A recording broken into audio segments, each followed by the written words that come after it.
Praise the lord. దేవుని మాట అను ఈ ఆధ్యాత్మిక కార్యక్రమానికి మీ అందరికీ స్వాగతం. దేవుని బిడ్డలారా, ప్రభు అయిన యేసుక్రీస్తు వారి పేరిట మీ అందరికీ శుభాలు. మరొక నూతన దినాన్ని ప్రభు మనకు అనుగ్రహించాడు. రండి, నేటికాల వాక్యాన్ని ధ్యానం చేసుకుందాం. లూకా సువార్త 16వ అధ్యాయము 15వ వచనం. మీరు మనుషుల ఎదుట నీతిమంతులని అనిపించుకునేవారు గాని దేవుడు మీ హృదయములను ఎరుగును. మనుషులలో ఘనముగా ఎంచబడినది దేవుని దృష్టికి అసహ్యము. చాలామంది మనుషుల ఎదుట ఘనముగా ఎంచబడాలనుకుంటారు, కానీ దేవుని దృష్టికి ఘనముగా ఎంచబడాలని అనుకోరు.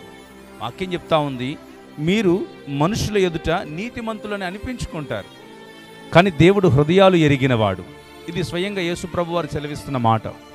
మన దేవుడు మన హృదయాలు ఎరిగినవాడు. పైరూపానికి బాగున్నట్లుగా కనబడుతూ ఉంటారు.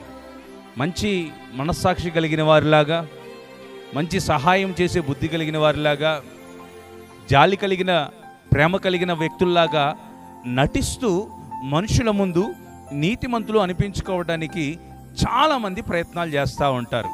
కానీ వాక్యం ద్వారా ప్రభు హెచ్చరిస్తున్న మాట ఏంటంటే, ఆయన మీ హృదయములను ఎరిగిన దేవుడు.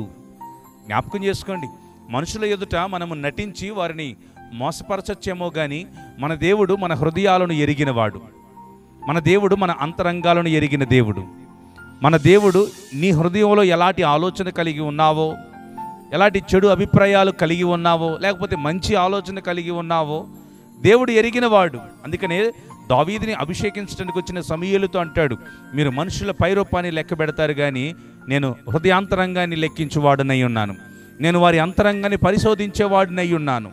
జ్ఞాపకం చేసుకోండి దేవుని బిడ్డలారా, మన దేవుడు మన అంతరంగాన్ని పరీక్షిస్తాడు. నీ అంతరంగంలో దేవునికి నీతిమంతులుగా, దేవుని దృష్టికి అంగీకారమైన వారుగా కలిగిన ప్రవర్తన, ఆలోచన మీ అంతరంగాల్లో ఉంటున్నాయా? పైకి కనబడే క్రియలన్నీ అందరివి మంచిగానే కనబడతాయి, అందరూ మంచి క్రియలే చేస్తున్నట్లుగా కనబడతారు, కానీ వారి ఆలోచనలు కేవలం చెడ్డదని దేవుని వాక్యం చెప్తా ఉంది. కాబట్టి జ్ఞాపకం చేసుకోండి, మనుషుల ఎదుట నీతిమంతులుగా అనిపించుకోవడానికి నటించొద్దు. జ్ఞాపకం చేసుకుని వాక్యం ద్వారా ప్రభు అంటున్నారు, వేశ్యలైనా మారు మనసు రక్షణ పొంది పరలోక రాజ్యానికి చేర్చబడతారేమో కానీ వేషధారులు దేవుని రాజ్యాన్ని స్వతంత్రించుకోలేరట. నిజమే, ఆ వేషధారుల జాబితాలో మనమున్నామా? ఆ వేషధారుల జాబితాలో మనముంటే, మన పేర్లుంటే, అయ్యో మనం దేవుని రాజ్యాన్ని స్వతంత్రించుకొనలేము.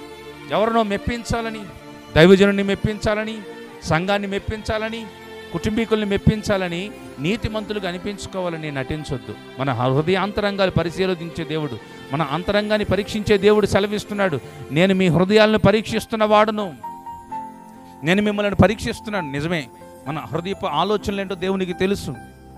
జక్కయ్య ఆలోచన యేసుక్రీస్తు ఎరిగి జక్కయ్యతో పేరు పెట్టి పిలుస్తున్నాడు. హల్లెలూయా, జక్కయ్య నేడు నీ ఇంటికి వెళదాం పదా అనగానే జక్కయ్య సంతోషంతో ప్రభువుని అంగీకరించాడు. మన హృదయాలు ఎరిగిన దేవుడు, మన హృదయాంతరంగాలు ఎరిగిన దేవుడు. కాబట్టి నీ ప్రవర్తన నీ హృదయాంతరంగాల్లో నుంచి రావాలి, నీ ప్రేమ నీ అంతరంగాల్లో నుంచి రావాలి. క్షేమాన్ని కోరుకునే ఆ గుణం, మంచి గుణం, అది హృదయాంతరంగాల్లో నుంచి రావాలి. పైకి మెరుగులు దిద్దే ప్రవర్తన మనకొద్దు, పైకి మెరుగులు దిద్దే నటింపులు మనకొద్దు. అవి దేవుని నీతిని నెరవేర్చేవి కావు. మరలా చెప్తున్నాడు ప్రభు మాట, నీతిమంతులు మనుషులలో ఘనముగా ఎంచబడినది దేవుని దృష్టికి అసహ్యమాట. మనుషులలో గొప్పగా అనిపించుకుంటున్నావు, దేవుని దృష్టికి ఎలా ఉన్నావు? దేవుని దృష్టికి అసహ్యం అంటున్నాడు. మనకు కూడా చాలామంది, మనము కూడా పై రూపంలో ఎలా ఉంటాం, బాగానే ఉంటాం, కానీ హృదయం, నైమానట మంచి అధికారిగా పైకి బాగానే ఉన్నాడు, కానీ లోపలికి వెళ్ళి చూస్తే నైమాను కుష్టి వ్యాధి కలిగినాడు. వాళ్ళ పాపమని కుష్టి చేత అనేకులు అంతరంగాలు కుళ్ళిపోయిన వారిగా ఉన్నారు, పైకి మాత్రం బాగానే కనపడుతున్నారు. కాబట్టి జ్ఞాపకం చేసుకుని మన హృదయాలు పరిశీలన చేసే దేవునికి నమ్మకంగా, ఆయనకి ఇష్టమైన వారిగా, ఆయనకు యోగ్యమైన పాత్రగా మన అంతరంగాల్లోని పరిశుద్ధత బయలుదేరాలని, పవిత్రత, ప్రేమ, యథార్థత, నీతి, పరిశుద్ధత అన్నీ కూడాను మన హృదయ అంతరంగాల్లో నుంచి ఉండాలని తెలియపరుస్తున్నాను. దైవజనునిగా జ్ఞాపకం చేసుకునండి. నటించొద్దు. సున్నము కొట్టిన సమాధి అన్న పేరు మనకొద్దు, వేషధారుల వలె ఉండవలసిన పేరు మనకొద్దు. మనం నిజమైన ప్రవర్తన కలిగిన వారమై మన హృదయాలు దేవుని సన్నిధిలో కుమ్మరించుకుని, ప్రభు మన హృదయ అంతరంగాలు ఎరిగినవాడు, నమ్మకమైన మంచి దాసుడా అని హృదయ అంతరంగాలు పరిశీలించే దేవుడు ప్రోత్సహించేటట్లు, పొగిడేటట్లుగా, ఘనపరిచేటట్లుగా బ్రతుకుదాం. దేవునికి సంతోషదాయకంగా ఉందాం. దేవుడి మాటలు మనం వినికిడిలో దీవించును గాక. ప్రార్థన చేసుకుందాం రండి. ప్రేమ కలిగిన మా తండ్రి, దయ కలిగిన మా ప్రభు, నీ పరిశుద్ధమైన ఉన్నతమైన నామానికి స్తుతులు స్తోత్రాలు. నిజమే నాయన, మనుషులు ఎదుట ఘనముగా నీతిమంతులుగా అనిపించుకుంటూ అనేక ప్రయత్నాలు ప్రయాసాలు పడుతున్నాం. కానీ మా హృదయాంతరంగాలు ఎరిగిన దేవుడవు, నీ ద్వారా ఘనముగా ఎంచబడే కృప మాకు దయచేయండి. మా హృదయంలోని చెడంతయో తీసివేయండి. నిజమే, వేషలైన దేవుని రాజ్యానికి చేర్చబడతారు మారు మనసు పొంది, కానీ వేషధారులు చేర్చరు అని వాక్యం సెలవిస్తున్నట్లుగా మేము అట్టివారముగా కాక యథార్థవంతమైన ప్రవర్తన కలిగిన వారమై నీ సన్నిధిలో ఉండగలిగిన కృప దయచేయండి.